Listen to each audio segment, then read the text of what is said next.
waddanku dadka ra'yigiisa inuu cabiro waxa uu doonaya yiraahdo danta guud iyo dhabarkana ilaaliyo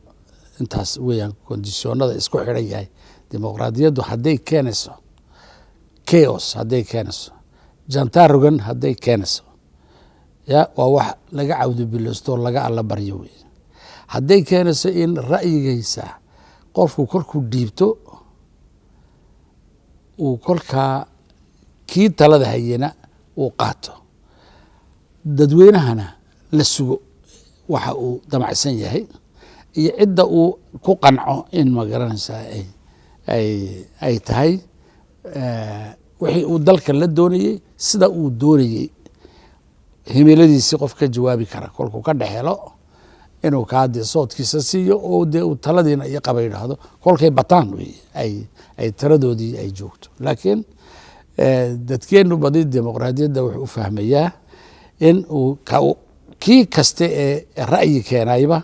inuu yidhaahdo haddii aan kaygan la qaadan dimuqraadiyad ma jirto buudha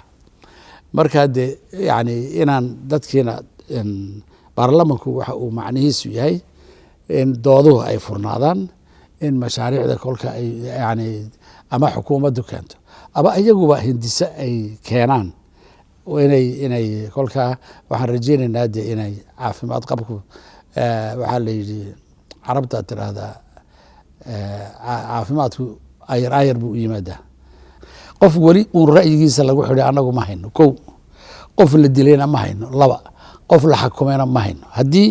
uunan isagu ku xadgudbin xorriyadda dadka kale uuna ku xadgudbin qaanuunkii wax uu ama yani malaha kolka dibadda loo baxo maxaa la helaa masruuf baa la helaa masruufkana maxaa lagu helaa inaad yeelato id xisbi ama jiro ama jirine xisbi mucaarada inaad idgiisa lagu siiyo lacag yar aad bixiso kolkaad halkaa tagto